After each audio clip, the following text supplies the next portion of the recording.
Hi,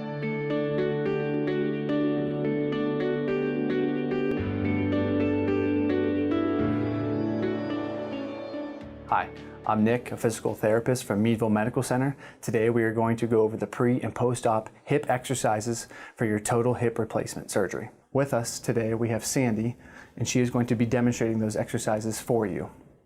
These exercises are going to be done twice a day for 10 repetitions each.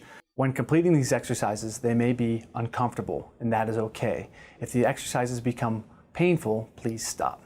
The first exercise we are going to describe today is the chair push-up.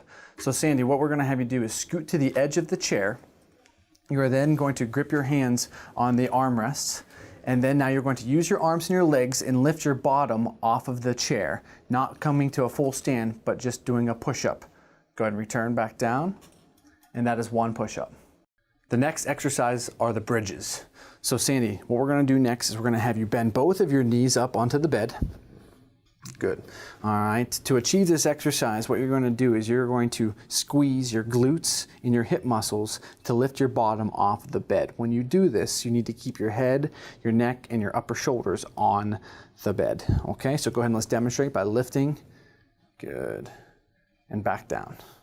So when you do this, we're going to have you lift your hips up and then hold for 5 seconds. Okay, try it again. Good. Relax. All right, and try it one more time. Hold for 5 seconds, keeping everything flat on the bed. Good, relax, great. The next exercise are leg back kicks. So what we're gonna have you do next, Sandy, is you're gonna stand at the chair, holding onto the chair to support yourself, okay? And then what you're gonna do is you're going to take your surgical leg and you're gonna do that glute set that we talked about earlier, and you're going to kick your leg backwards. Now before you do that, we wanna make sure that we keep everything in a line. So we want your hips and we want your back to all stay straight. And the only thing moving is just this leg. You're gonna keep this leg also nice and straight, okay? And that left leg that you're standing on is also going to stay straight. All right, so let's go ahead and demonstrate by kicking this leg straight back. Yes, nice. And then bring it back forward. You don't really need to hold when you go back. Just take it back as far as you can without bending forward, and then come on back, okay? Good, back as far as you can. Keep that leg nice and straight. Good, and come on back. Great, everything looks great. Just a reminder to keep this leg nice and straight, and then tighten that glute muscle that we talked about before. So go ahead and try one more for the audience. Good.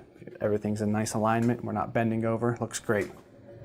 The next exercise are leg side kicks. So what we're going to have you do next, Sandy, is you're going to, again, hold onto this chair to steady yourself, and then you're going to take your operative leg and kick it out to the side. Same thing, we want the non-operative leg to stay on the ground, keep it nice and straight, and we want to keep everything in nice alignment, okay? So when you go to do this, we don't want you bending over or hiking your hip up too far. Keep those legs nice and straight facing me, okay? So go ahead and kick that leg out to the side. Good, as far as you can get it, and then back down. You don't need to hold, just bring it up as high as you can, and then back down. So bring it up nice and high. Good, back down. Keep those, good reminders to keep those toes pointed forward, okay? We don't want you turning out to the side. Try it one more time, and back down. Great. We are now going to demonstrate a stair transfer. So whether you have 2 steps, 5 steps, or a whole flight of steps to get into your house, we want to make sure that you're able to get into the house safely. So what we have here is a stair setup with 2 handrails. Now you're not always going to have 2 handrails at home. So today for demonstration with Sandy, we are going to show using a left handrail and your cane on your right hand, okay? So Sandy, go ahead and approach the stairs so that you are squared up with the steps. She's going to take her walker with her so she maintains her safety. We want to limit all risks of falling. Get up there nice and close. Great. Once you've achieved this position, we're going to go ahead and get rid of your walker. You can hold on to the left handrail and then take the cane in your right hand. Again, it does not matter what handrail you use whatever you have available to you. So then, Sandy, what we're gonna have you do next is go ahead and step up nice and close to the stairs. Yep, get right up to the edge. And then you're going to take your non-operative leg, so in this case for Sandy, it's going to be her left leg, up onto the steps first. Before she does that, I do want her to make sure that she takes her operative leg and tightens these muscles and keeps that knee nice and straight so that that knee will not buckle on her, okay? So Sandy, go ahead and tighten this muscle and then step up with your left leg. Great, and then go ahead and complete the full transfer. Great. It does not matter, again, where the cane is. It can be down on the step below or above, whatever you're more comfortable with. Main thing is making sure we keep this knee nice and straight. So go ahead and straighten this muscle, or this leg. Step on up. Great, great. We'll go all the way to the top, Sandy. One step at a time, always leading with your non-operative leg. Great. Great job. Good, so once we get to the top, let's slowly turn, nice and slow. Yeah, keeping that leg straight when you're putting all your weight on it. That's great. So coming down, we're gonna get up right close to the edge of the stairs. Again, holding on with the left handrail, and then you're going to take the cane and place the cane down on the step below you, and then step down with your surgical leg first. Great. Now when you put all your weight on this leg, go ahead and straighten that knee out. Great, so it doesn't want to buckle on you, all right? Using your arms out in front of you. Great, Sandy. Cane down first. Step with your surgical leg. Great. Surgical leg first.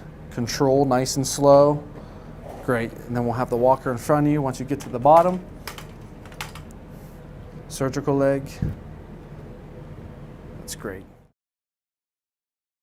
Hi, my name is Kayla. I'm an occupational therapist here at Meadville Medical Center, and today I'm going to show you how to transfer in and out of the tub following your hip or knee surgery. So what we're going to have Sandy do is come up to the tub and step in with the non-operative leg first. So her left leg will be facing the tub. We're going to have her angle her walker at a 45-degree angle so that she doesn't have to step around this walker leg.